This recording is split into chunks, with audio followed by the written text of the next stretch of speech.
शिंदेची शिवसेना आग्रही आहे अशी माहिती विश्वसनीय सूत्रांनी दिली आहे।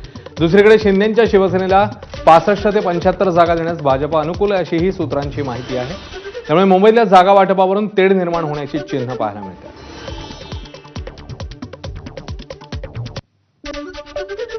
मुंबई महापालिकेसाठी भाजपने 150 प्लसचं टार्गेट ठेवल्याची माहिती आहे। केंद्राने राज्यापाठोपाठ आता मुंबई महापालिकेतही भाजप वर्चस्व प्रस्थापित करण्याच्या तयारीत आहे। 150 जागांवर उमेदवार उतरवण्याचा भाजपचा प्रयत्न आहे, तर शिंदेच्या शिवसेनेला 65 ते 75 जागा देण्यासाठी भाजप अनुकूल आहे अशी माहिती कळते। तर मवियाचं प्राबल्य असलेल्या प्रभागात मतांची फाटाफूट झाल्यास फायदा होण्याचा भाजपचा अंदाज आहे। राज आणि उद्धव ठाकरे समीकरणावरही राजकीय गणित ठरवण्यात येणार आहे।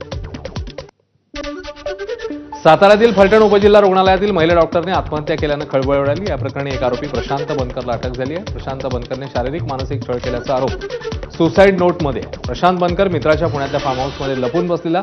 अखेर 30 तासानंतर आज पहाटे 4 वाजता प्रशांत बनकरला ग्रामीण पोलिसांनी बेड्या ठोकल्या। तर सुसाईड नोटमध्ये बलात्काराचा आरोप करण्यात आलेला आणि निलंबित झालेला पोलीस उपनिरीक्षक गोपाल बदनेला अटक कधी होणार असा सवाल उपस्थित होतोय। आरोपी गोपाल बदनेचं शेवटचं लोकेशन पंढरपूरमध्ये असल्याचं पाहायला मिळतंय। बदने हा मूळचा बीड जिल्ह्यातल्या परळीचा आहे। पंढरपूर आणि बीड भागात गोपाल बदनेचा पोलिसांकडून शोध सुरू आहे।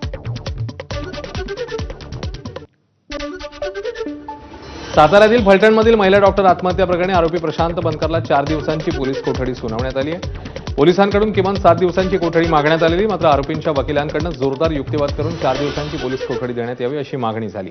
जिल्हा न्यायाधीश ए साटोटे यांच्यासमोर आरोपीचा वकील यांचा युक्तिवाद आणि सरकारी वकील यांचा युक्तिवाद झाल्यावर आरोपी प्रशांत बनकर याला 28 ऑक्टोबरपर्यंत पोलीस कोठडी सुनावण्यात आली।